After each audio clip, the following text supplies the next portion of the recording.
Este video tratará acerca de la Revolución Mexicana, en donde mencionaremos algunos puntos importantes, como lo son la presidencia de Porfirio Díaz, las manifestaciones de los mineros, la Constitución de 1917, entre otros. Sin más preámbulos, empecemos. En 1900, México presentaba una crisis económica con los países industrializados, en el cual el norte del país fue la más afectada por la repartición y problemas inflacionarios de los trabajadores. Debido a todo esto, surge el Partido Liberal Mexicano, el cual busca el mejoramiento de los trabajadores. Dejando esto al lado, durante la dictadura porfirista, los trabajadores tenían prohibido hacer manifestaciones para defender sus derechos laborales, de modo que para junio de 1906, en Sonora, los trabajadores de las minas de Cananea estallaron en huelga, pidiendo salarios más altos e igualdad entre los trabajadores mexicanos y norteamericanos. Al año siguiente, en enero de 1007, estalló otra huelga en el estado de Veracruz por trabajadores de las fábricas textiles de Río Blanco. Todos estos concordando en que querían una jornada de trabajo de 8 horas, un salario mínimo de 5 pesos y la destitución de capataces estadounidenses. Tras el transcurso de dichas huelgas, los obreros se unieron por medio de la Unión Minera, ya que para ese entonces los montaban por hacer huelgas. Surgieron juntas para defenderse, además de que crearon un periódico llamado Revolución Industrial, pero así como esto, sí no lograron muchos beneficios, ya que al final no se dieron a nada los patrones porque contaban con la ayuda del presidente Porfirio Díaz, el cual se encargaba de reprimir las huelgas sin importar cómo fuera. Un año después, el 27 de febrero de 1908, Díaz consiguió una entrevista al periódico norteamericano James Krillman, en donde Díaz dijo que México estaba preparado para una era de libertad política y llamó a formar partidos de oposición porque planeaba retirarse en 1910. Francisco I. Madero, incitado por la entrevista a Díaz-Krillman, escribió un libro llamado La Sucesión Presidencial de 1910, donde proclamaba la no reelección en la política. Madero se postuló como candidato en su partido nacional en el lema de sufragio efectivo, no reelección. Díaz entró y por este motivo lo mandó arrestar y fue llevado a la cárcel del Potosí. Después de esto, pudo escapar de la cárcel y le prometió a los campesinos regresarles todo esto. Francisco I. Madero se tornó importante por haber sido encarcelado por Díaz. Entre todos los antireeleccionistas prepararon las bases financieras de la Revolución Armada que iniciaría el 20 de noviembre, con Madero como caudillo y el Plan de San Luis, y proclamaron el Plan de Ayala. Tiempo después, este hecho, en 1915, Carranza logró la victoria decisiva contra los villistas y los zapatistas. Cuando Carranza convocó a un congreso en Querétaro, este tuvo el propósito de redactar una nueva constitución para el país, la cual se promulgó el 3 de febrero de 1917, y es la que actualmente nos rige.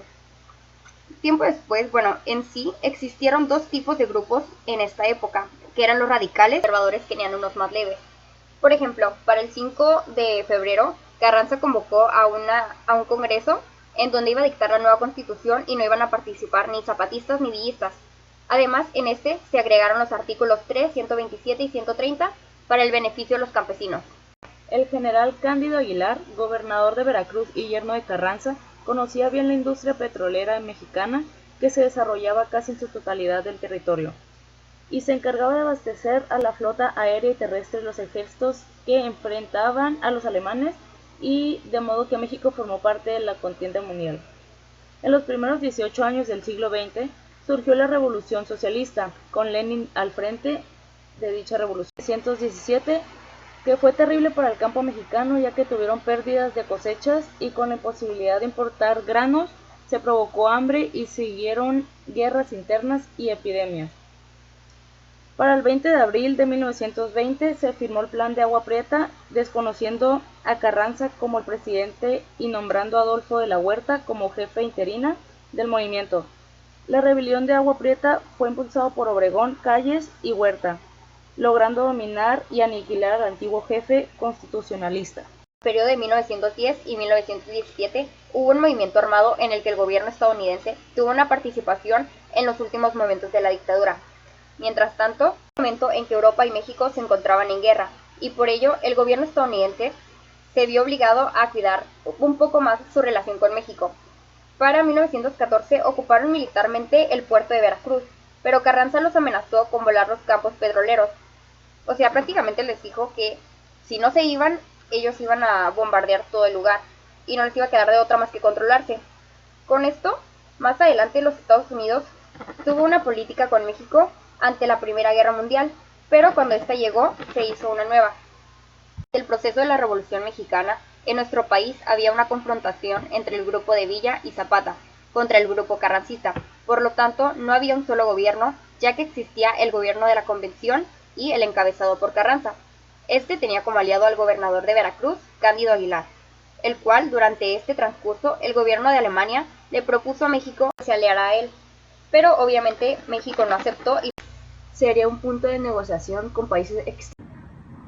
Y ahora pasaremos al tema de caudillismo, donde se hablará de la vida económica, social y política del país, y también donde se hablará del fin del caudillismo. Comencemos. Después de que el movimiento revolucionario llegó a su fin y el grupo Sonora se ocupó de la erección del país, Obregón tomó la presidencia. Sin embargo, tuvo algunos problemas, entre ellos, solucionar la crisis económica, pues los intereses de cada persona eran distintos y todos exigían lo que les correspondía. Los capitalistas quisieron invertir en nuestro territorio debido a que habían garantías. Adolfo de la Huerta, ministro de la Hacienda de Obregón, logró acuerdos de la deuda externa y se comprometió a pagarlas. Fue por ello que las características que distinguió el gobierno de Obregón fue el pago puntual de la deuda externa. En 1920-1924 hubo una reactivación de la economía del país, que era vital, pero difícilmente el grupo en que estaba en el poder querían un desarrollo nacional que los involucraran a ellos. En sí, los campesinos fueron el principal actor de los combates, los que sufrieron mayores pérdidas humanas y aún así no recibieron los beneficios que tanto reclamaban, ya que para 1919 habían asesinado a Zapata. Los verdaderos triunfadores de la revolución no aceptaban ver repartida la tierra por medio de la llamada reforma agraria, así que se opusieron a refraccionar los grandes latifundios a las haciendas de los antiguos dueños, mientras más pudiera retrasarse la dotación de las tierras a los campesinos, ya que se formuló una programa política económica que se había iniciado con Obregón y que mantuvo su sucesor Plutarco Elías Calles. Y con parte del grupo sonorense, el nuevo presidente realizó innovaciones, como lo fue la reactivación de la economía y apoyar el desarrollo nacional, por lo que empezó la reconstrucción de los caminos y abrió nuevas zonas de riego. También Calles creó la Comisión Nacional de Caminos y creó la Comisión Nacional de Irrigación, con la intención de aumentar las áreas de siembra y que tuvieran asegurado el abastecimiento de agua. Una vez que Madero llegó a la presidencia, todo fue por medio de la vía armada, como Huerta y Obregón, pero después de esto el poder fue por elección, en donde Obregón nombró a Calles como su sucesor, y este nombró a Emiliano Portes Gil. Después de esto, Calles, como ya no quería más enfrentamientos, hizo que surgiera la Gran Familia Revolucionaria. En marzo de 1929 se creó el Partido Nacional Revolucionario, en donde Pascual Ortiz Rubio fue el primer presidente, y de este modo comenzaron a desaparecer los partidos regionales, aunque otros partidos a nivel regional surgieron, para romper con la nueva estructura que pasó Calles, pero ninguno continuó más. El Partido Comunista Mexicano, que fue a nivel nacional a través de la clandestinidad. Este mismo año, el único poder que tenía la capacidad para enfrentar a Calles fue la Iglesia Católica, ya que con la promulgación de la Constitución de 1917, la Iglesia había perdido poder con respecto a la autoridad sobre el Estado. Así que Vasconcelos, como secretario de Educación bajo el gobierno de Obregón, promovió campañas de alfabetización tanto para mujeres como para hombres. Cuando el arzobispo Mora se atrevió a ratificar su postura, Calles ordenó a clausurar conventos y limitar el número de sacerdotes. Más adelante, el clero organizó la Liga Nacional de la Defensa Religiosa y las disputas entre el gobierno mexicano. Por lo tanto, con todo esto, México vivió su segunda rebelión para 1910, cual duró 3 años y se le nombró la Cristiada. Pero cabe resaltar que al periodo de 1929 a 1936 se le llamó el Maximato, por la figura de Calles como el jefe máximo, y este a su vez era presidente del PNR. Pero para la mala suerte de los demás, y el único que tenía el poder en sus manos, pues era Calles, y esto hizo notar más cuando designó al candidato para ser presidente de México a Pascual Ortiz Rubio, el cual ya había dejado a un lado Así que, para 1930 a 1934, Pascual ocupó la presidencia de México, pero no muchos creyeron en él, ya que pensaban que aún tenía la influencia callista. Sin embargo, en 1932, Ortiz Rubio renunció a la presidencia, y por ello el jefe máximo nombró a su sucesor general Abelardo Rodríguez, el cual quedó como presidente interino por 2 años. Elías Calles en varias ocasiones daba a saber que Lázaro Cárdenas iba a ser el futuro presidente de México. Y pues dicho y hecho, Lázaro Cárdenas llegó a ocupar la presidencia de México, pues tenía cierta experiencia ya que había sido gobernante de Michoacán, presidente del PNR y militar victorioso. Así fue que Lázaro Cárdenas rompió con el callismo en 1936, a los años de haber. Cuando Cárdenas asumió la presidencia, contaba con varios importantes grupos de apoyo, como el de los obreros, el cual creó la Confederación de Trabajadores de México. En el caso de los campesinos, se creó la Confederación Nacional Campesina. También está el grupo de los sectores populares y militares, que pudieron asociarse libremente a una multitud de organizaciones durante el cardenismo. En 1932 surgió el Partido de la Revolución Mexicana para romper la vieja estructura del PNR y sostener la llamada política de masas, la cual era el respaldo de los grupos obreros, campesinos, militares y sectores populares a la administración cardenista.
Ya por último, haremos mención sobre la educación, la ciencia y la cultura en México.